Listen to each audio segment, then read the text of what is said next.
Day-to-day living is just a depressing thing, simply because you're not able to do what you used to do when you were younger.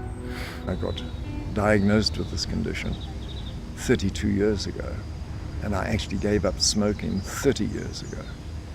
And I know that physically my body is getting older, so it can't tolerate what it used to. And getting starved of the adequate supply of oxygen doesn't help a lot, So the prognosis going forward, if you don't do anything, is not good. One looks at the options of transplants, and that sounds all great. And if a donor came along with a good heart and lung, which I would need, because they tend to do both, why do you give it to a 68-year-old anyway? Of course your family tolerates you, but it's not a nice feeling to know that you're being tolerated. Everybody's worried, Dad can't do this, or, and I want to be able to walk around my garden at home with my wife without having to go in a caddy cart or something like that.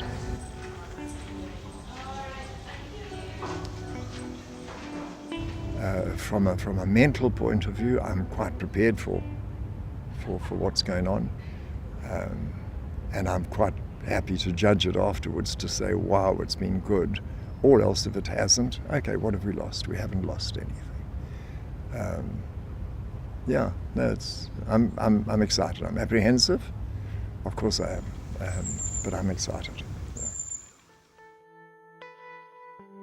Exactly a month ago I had the operation.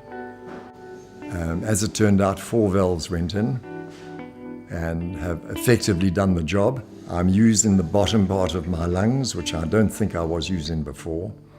The top part of my lung, the top right lobe, which has been neutralized with the valves, I believe has reduced in size and taken the pressure off the bottom part of my lungs. And in my learning to breathe by collapsing my shoulders and breathing from my stomach, it's got this part of my lungs going again and given them the room to function. There's less shortness of breath when he talks, less stopping between words and sentences. I went to the top of the house yesterday. One of the things on our bucket list, we each made a bucket list, was... First day in ICU, we made a bucket list. Dad had to get upstairs to see... I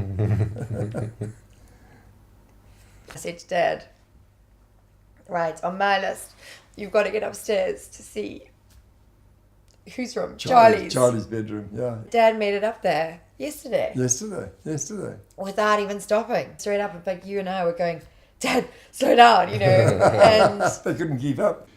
My bedroom was right above here, and there are 12 steps, quite steep steps. And I looked at that on the first night, and Jason, my son, put his shoulder under my bum. I took 1 step and he carried me the other 11. That's the way I got to this bedroom. Now, I walk up. I don't sleep in that bedroom. I sleep in another one, which is another 8 steps away, and I take all of them quite happily. But the biggest thing is food. And because, Dad, you've always loved your food. Definitely over the last couple of years, food had come back to kind of tiny portions, because as you said, 1 mouthful, 1 breath. If you ate too much, there was no space to breathe, and as a result you lost a lot of weight. The more I ate, the less I breathed, because if I filled my stomach up, I was putting so much pressure on my lungs that in point of fact my lungs couldn't bring in the air because of the pressure of my stomach. That's why they're envious. I'm going to withdraw from my fairly active business life. I'm going to enjoy my family. Am I breathing in better? Yes, I do. I think I take in more air, so maybe I get 10% from that, and maybe I've got an extra 30% of good lung working in my favor. So, I think the prognosis going forward is very good, very good.